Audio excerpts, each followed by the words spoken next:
Hola, buenos días a todas y a todos. Empezamos hoy nuestra segunda cápsula formativa. Estuvimos la semana pasada hablando de algunas herramientas para poder convivir mejor y llevar mejor todos estos días de confinamiento con niños y niñas, personas eh, que tienen TDA. Y vamos a seguir en la cápsula de hoy hablando de algo que también tiene mucho que ver con la convivencia, que es la comunicación. Y vamos a introducir el tema de comunicación no violenta. El tema de comunicación no violenta es un concepto encuadrado en un marco teórico que desarrolló Marshall Rosenberg hará unos 40, 50 años. Marshall Rosenberg fue un psicólogo y sobre todo ejerció durante muchísimo tiempo como mediador de grandes conflictos a nivel internacional.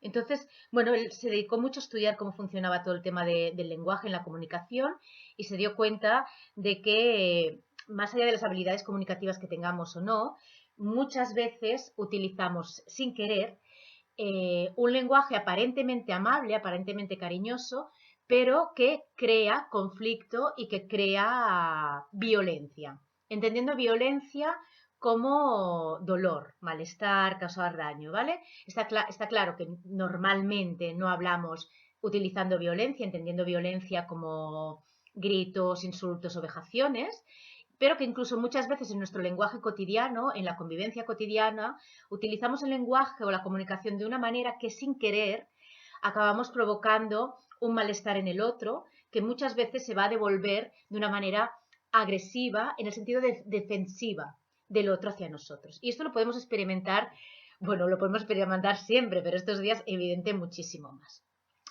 Todo el modelo de comunicación no violenta de Marshall Rosenberg lo podéis encontrar, él ha editado libros, tiene seguidores, hay escuelas. Es un modelo muy básico que hoy lo trabajaremos, pero también por internet yo recomiendo dos cosas. Una, hay un videoconferencia de Marshall Rosenberg que dura aproximadamente una hora, subtitulado en castellano, que es maravilloso, que yo creo que es de esos vídeos que te cambian la vida. Y luego también tiene un libro muy sencillo de 100 páginas, absolutamente sencilla, fácil, transparente, que también lo podéis descargar por internet, por PDF. Entonces, si lo que vamos a hablar hoy os gusta, que espero y deseo que sí, pues tenéis esas dos posibilidades. Vamos a ver un poquito qué pasa con la comunicación.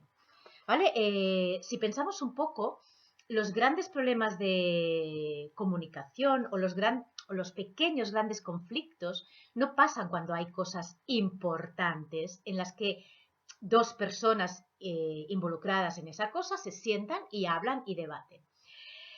Los conflictos ocurren en el día a día en cosas absolutamente cotidianas. Y los conflictos ocurren entre las parejas, padres e hijos, hermanos, familia, y son en cosas de la vida cotidiana. Yo les explico muchas veces a mis alumnos, muchas veces parto y les digo, a ver, ¿dónde va la bayeta de la cocina? Y claro, una pregunta tan banal, bueno, cada uno tiene un lugar donde va esa bayeta.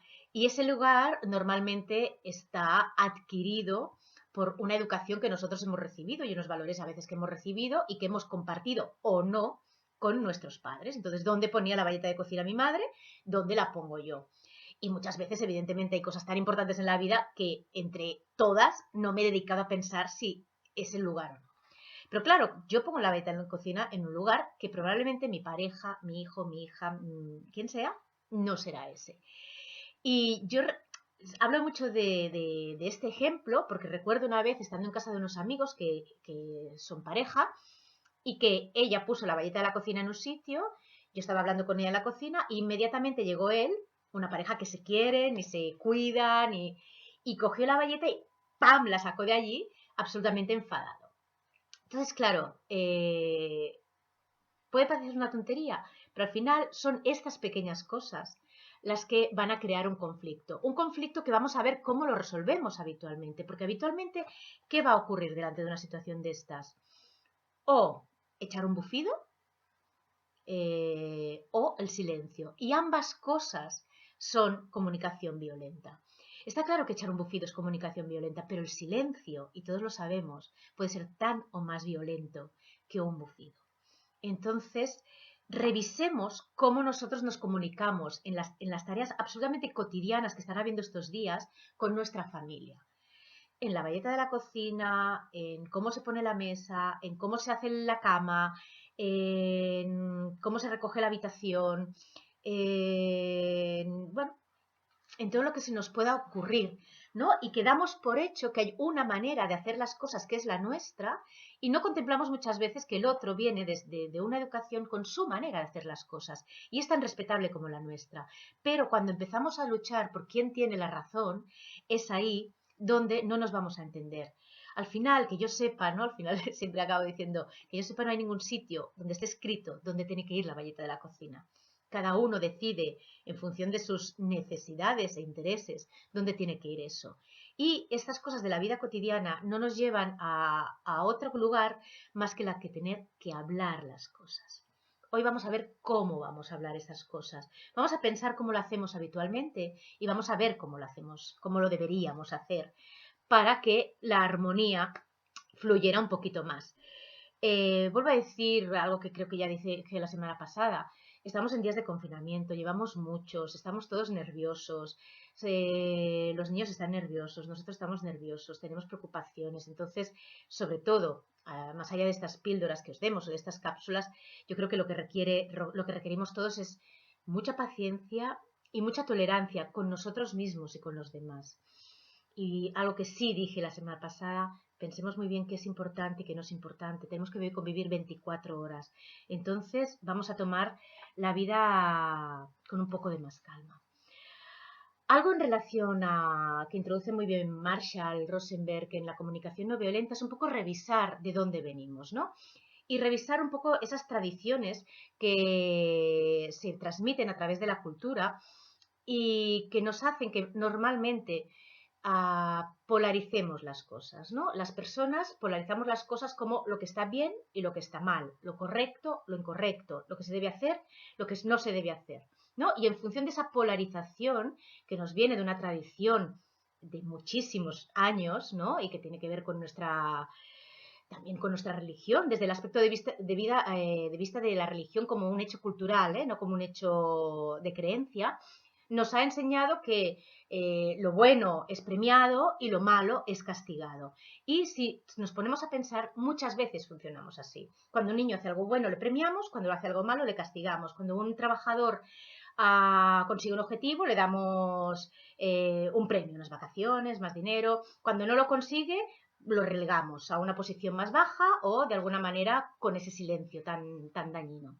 Entonces, pensemos en esa polaridad en la que nos vemos sin querer inmersos, porque es algo de transmisión cultural que nos viene de muchísimos años, ¿no? Marshall Rosenberg, por ejemplo, hace un ejemplo que dice que una vez fue a un colegio y los profesores, todo el equipo educativo, le pidió que querían conseguir que los niños estuvieran callados, ¿no? ¿Por qué? Porque se nos enseña que estar bien en un colegio es estar callados, sentados, no molestar, etc. Fue muy divertida, y esto lo podéis encontrar en el vídeo, cuando él dijo, pues mátenlos, porque que yo sepa, está demostrado científicamente que los niños muertos no hablan.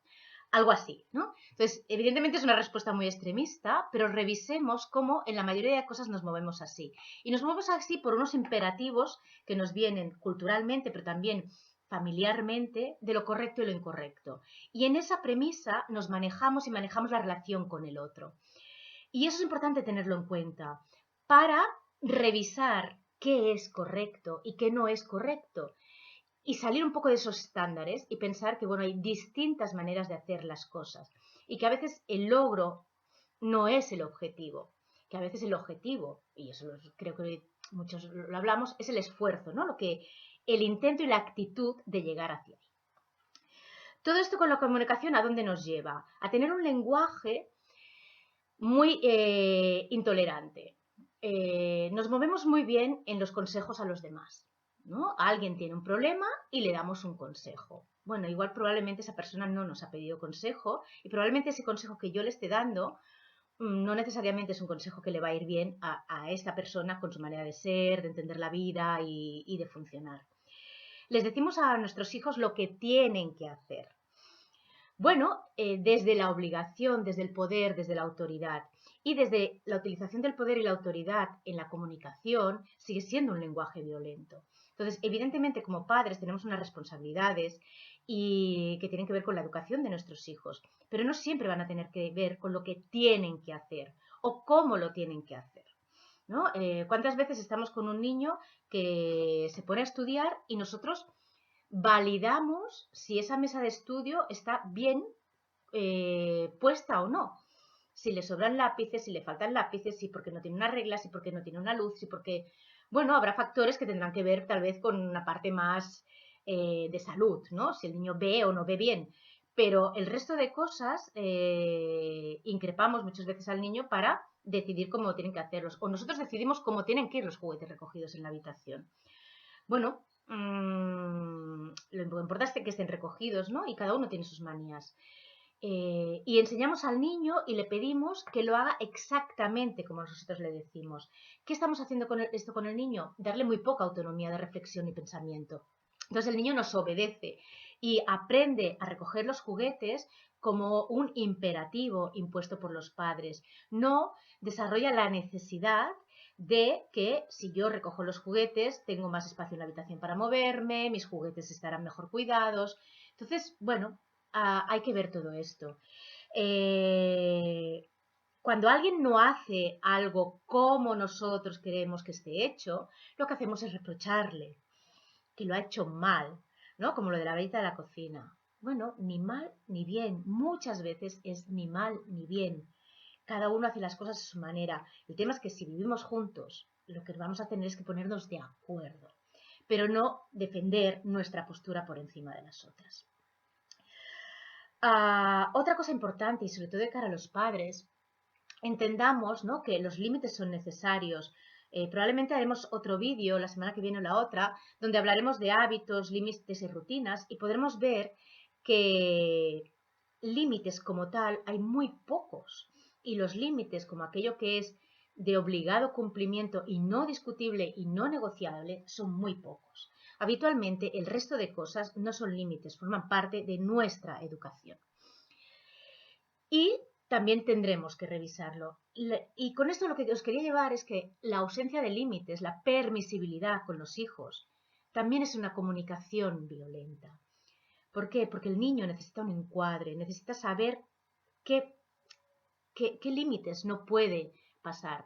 Cuando yo le pongo un límite a un niño, o cuando yo le exijo algo a un niño que sé que puede hacer, lo que le estoy transmitiendo es amor y cuidado. Cuando a un niño le digo que no puede asomarse más de medio cuerpo por la ventana de su habitación, que es un quinto piso, no le estoy riñendo, le estoy cuidando y protegiendo. Si no hago eso y pienso que lo pruebe, de alguna manera lo que le estoy transmitiendo es la falta de cuidado y de importancia, por tanto, hacia él.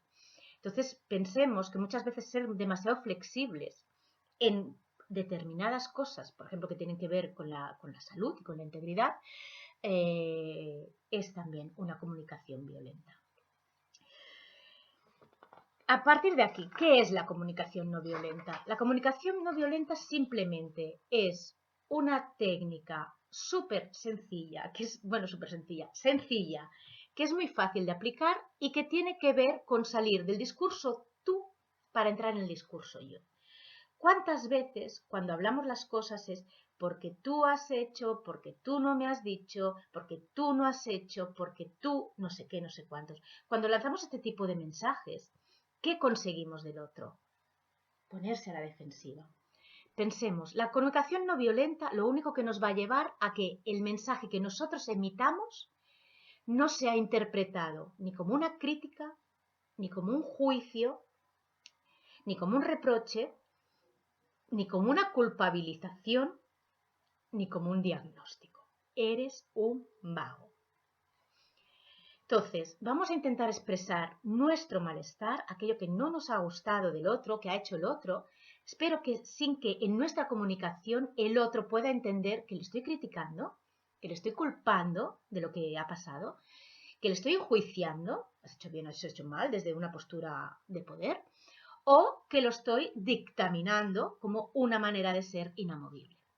Entonces, el otro hace cosas que no nos gustan, por supuesto, y nuestra misión es comunicarlo, pero comunicarlo desde un mensaje yo, desde qué me pasa a mí cuando tú haces esto, qué es lo que yo siento y por qué yo siento lo que siento, por qué me molesta esto, porque no todos nos molesta lo mismo. Hay gente que la bayeta de la cocina le da lo mismo y hay gente muy intolerante con la bayeta de la cocina. Entonces, a cada uno nos molesta lo que nos molesta. Conectemos con nuestro yo y seamos capaces de comunicar eso que no nos ha gustado a nosotros de manera absolutamente individual y que le vamos a pedir al otro que nos gustaría que cambiara. Dos cosas importantes. Yo no tengo el poder de cambiar a nadie. Evidentemente tengo el poder de ejercer el poder y de obligar al otro que haga cosas, pero obligar no significa cambiar. Yo lo que os propongo es salir de la obligación y que el otro conecte con aquello que no nos molesta y desde el vínculo que establece con nosotros entienda que para nosotros es importante y lo haga. Pero no le obligo a hacerlo. Simplemente lo comunico y lo intento captar desde otro lugar. La otra, también muy importante, es cuando yo hago un dictamen sobre alguien, eres vago, eres inútil, eres un dejado, eres un guarro. ¿Qué estoy haciendo? Ponerle un título que no se puede mover. Me explico. Yo muchas veces, que yo he trabajado mucho y trabajo mucho afortunadamente porque me gusta con personas con discapacidad, algo muy importante, por ejemplo, os explico un ejemplo. Podemos trabajar o podemos tener un niño con autismo, pero no tenemos un niño autista.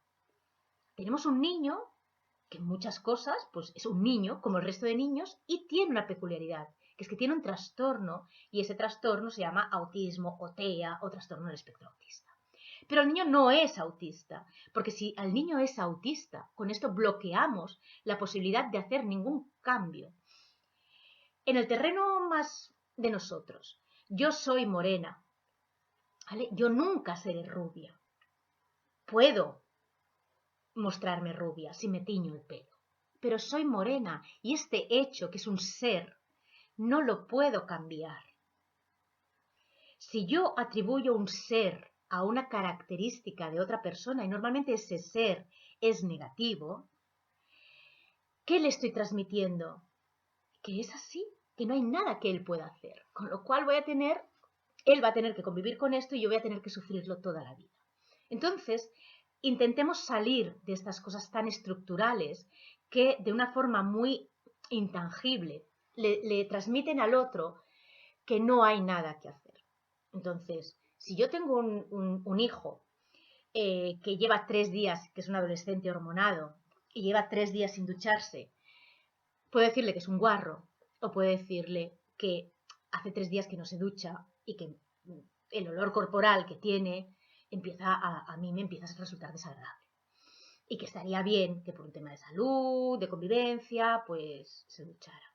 Pero no le otorguemos la categoría, porque desde la categorización ponemos a la persona en un saco donde no se va a poder mover, donde no va a haber expectativas de cambio ni expectativas de crecimiento. Muy bien, dicho esto, ¿cuáles son los 4 principios de la comunicación no violenta? Ya hemos hecho salir del mensaje tú, porque tú, porque tú, porque tú, lo que tienes que hacer, lo que no tienes que hacer, a un mensaje yo, que nos lleva a una conexión con nosotros mismos. Para que mi mensaje no lleve crítica, culpa, juicio o diagnóstico, lo que tengo que tener muy claro es que lo que voy a relatar al otro es la conducta que ha hecho, los hechos objetivos que han ocurrido que a mí no me gustan. Solo la conducta, no estoy atacando a la persona, no estoy cuestionando a la persona, su valor o no valor, sino que voy a hacer una observación clara, específica y de hechos absolutamente objetivos sobre la conducta que ha habido que a mí no me ha gustado. Por ejemplo, yo siempre hablo de mí, porque al final son los ejemplos que tengo. Si yo por la mañana, yo tengo dos hijos mayores, ¿vale? De 19 y 17 años. Entonces, donde más o menos los tres convivimos juntos, y hay unas normas de casa donde hay unos acuerdos en los espacios comunes y unos acuerdos personales y singulares para los espacios privados, donde ellos deciden. Pero los espacios comunes hemos acordado desde hace tiempo que deben estar de una manera determinada.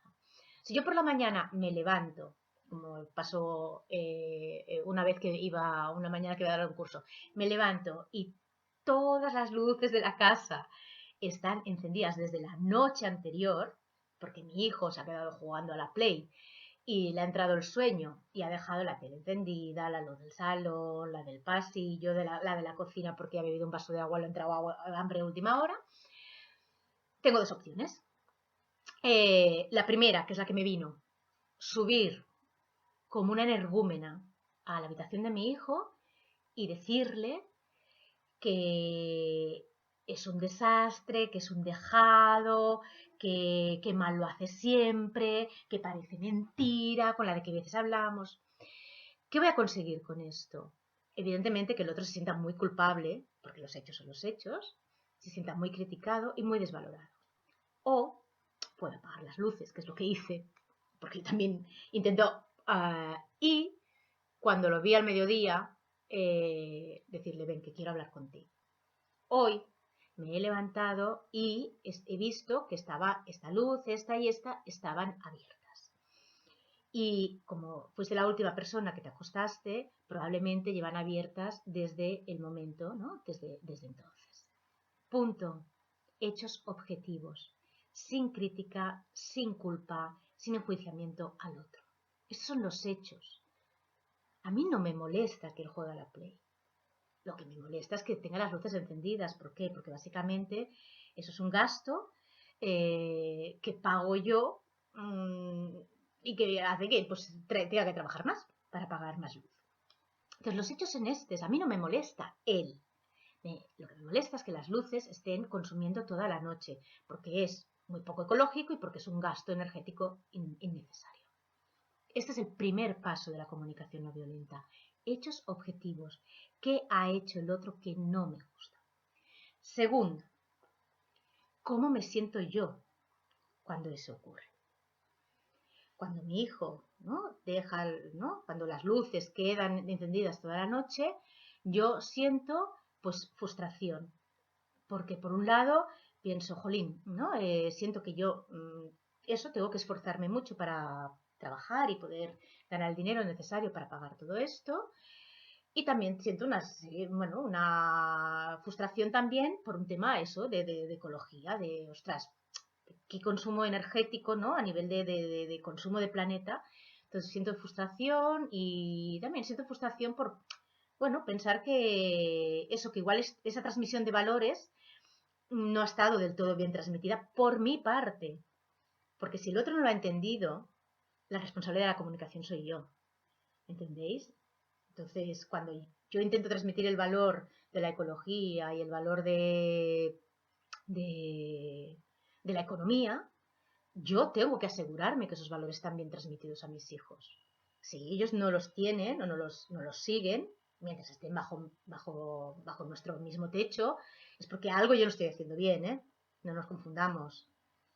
Algo no estoy haciendo bien porque igual no he chequeado bien que lo hayan entendido, porque no he validado si lo van a respetar, porque no hemos buscado las ¿no? medidas de, pues oye, como te entra el sueño, pues tal vez ponte una alarma a tal hora, ¿no? Que es la hora máxima que te vas a dormir y que ponga luces. Entonces, hay muchas maneras de resolver esto, ¿vale? Pero no pensemos que son ellos los culpables. También yo tengo una parte de responsabilidad. Entonces, ¿cómo me he sentido yo?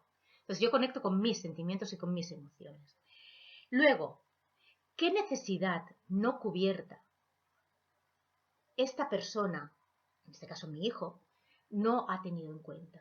Pues mi necesidad de economizar todo lo que podamos en casa y mi necesidad de mantener una actitud lo más saludable y ecológica. Pero esto es una necesidad mía, no tiene por qué ser una necesidad suya. ¿Entendéis? Y esto es lo importante. Esto es mi necesidad, única y exclusivamente mi necesidad. Y esto podéis generalizarlo en todo. Es lo que os decía antes, ni bien ni mal. No, claro, las luces se cierran por la noche. Bueno, o no. No sé, hay personas que tienen otras posibilidades económicas o otro estilo de vida y pueden tener luces encendidas toda la noche. ¿Está bien o mal? Bueno, depende. Pero en mi necesidad, ese hecho objetivo directamente conecta con una necesidad mía que ha sido no satisfecha. Entonces, cuando esa otra persona ha hecho algo que a mí no me ha gustado, tengo que saber cómo yo me he sentido en relación a eso y con qué necesidad no satisfecha he conectado. Porque vuelvo a decir, es mía, exclusiva. A partir de ahí, lo que tengo que hacer es pedirle qué es lo que necesito. Joel, para mí es importante, para poder tener una economía cuidada y por mi necesidad de esta parte más ecológica, para mí es importante que nuestro consumo de luces esté bien regulado. ¿Qué podemos hacer para solucionarlo? No, mamá, la próxima vez me acordaré. Bueno, como yo tengo experiencia diré, bueno, igual no. Entonces, ahí yo como madre e hijo le voy a tener, vamos a pensar cómo lo podemos hacer. Evidentemente, si yo cojo a mi hijo y en vez de subir a la habitación y decirle, pero tío, ¿qué has hecho? Eres un desastre, no piensas en nada, pasas de todo, toda la noche las luces abiertas, él se va a sentir muy culpable, me va a pedir perdón, perdón, perdón, perdón, perdón, se va a sentir muy enfadado porque lo voy a despertar, porque encima lo voy a chillar, tal, y probablemente no consiga tampoco ese cambio que estoy esperando. Y desde luego lo que no he conseguido es transmitirle realmente qué es lo que me ha pasado. Si en vez de eso, al mediodía, le digo, mira, vamos a hablar. Esta noche las luces han estado funcionando, perdón, toda la noche y las he apagado yo cuando me he levantado. A mí esto me genera una serie de frustración y preocupación por la parte económica y por la parte ecológica. Para mí es importante tener una economía cuidada en casa y que podamos tirar adelante y también es importante esta parte del planeta. Entonces, te pido que vayamos, que juntos pensemos qué podemos hacer para que esto se haga de una manera distinta la próxima vez. ¿Cuál es la reacción de una manera y cuál es la reacción de otra? Totalmente distinta. En la primera, cuando yo llegara al mediodía, mi hijo estaría de morros conmigo y con una actitud muy poco colaborativa.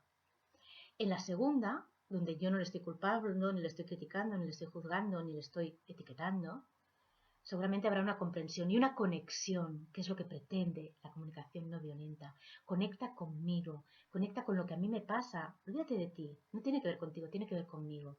Entonces, en la medida que tú me comprendas y me entiendas y comprender, quiero decir, entender de verdad, y respetes, y yo te entiendo a ti, y en la viceversa, cuando tú lo hagas conmigo, en la medida que nos entendamos, nos respetemos y nos comprendamos, será mucho más fácil poder decirnos las cosas y que nuestra convivencia sea mucho más amable.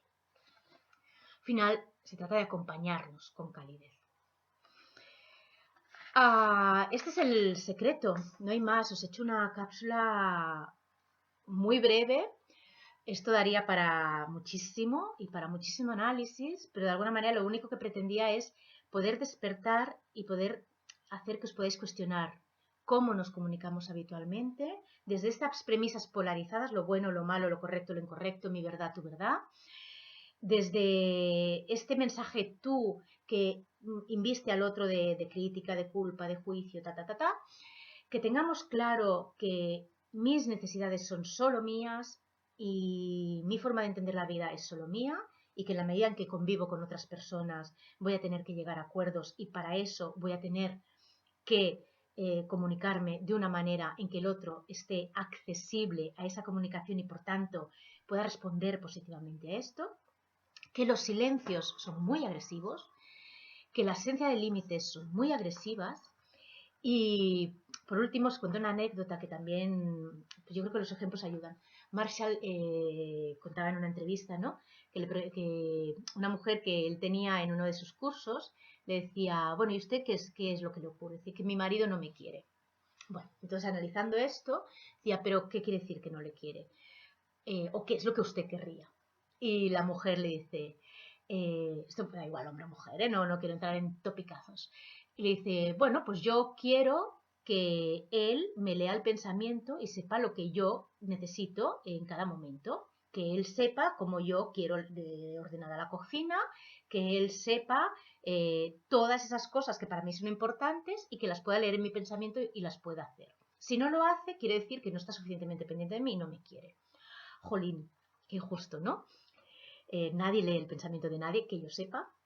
Bueno, supongo que alguien sí, los mentalistas o alguien, pero la mayoría de personas normales no lo hacemos. Entonces, la única manera de que el otro sepa lo que yo necesito es decírselo. Por favor, comuniquémonos, digámosle al otro. No demos por supuesto que con los años de convivencia ya lo tendría que saber. ¿Por qué? ¿Por qué tendría que saberlo? ¿No? Bajo ningún concepto. Entonces, no esperemos así a que el otro falle, porque ya sabemos lo que va a hacer. Entonces, no esperemos el fallo, adelantémonos, expliquemos lo que nosotros necesitamos y en base a esa necesidad y esos sentimientos que nosotros vamos a gestionar, relatemos los hechos objetivos y pidamos qué es lo que necesitamos para sentirnos mejor. Nada más. Os animo a ver de verdad el vídeo y a leer el libro y a introduciros en una nueva manera de comunicarnos. Es fácil, es posible y los resultados son muy buenos. Entonces, bueno, aprovechemos este tiempo para cambiar y hacernos mejores. Nos vemos muy pronto. Hasta pronto.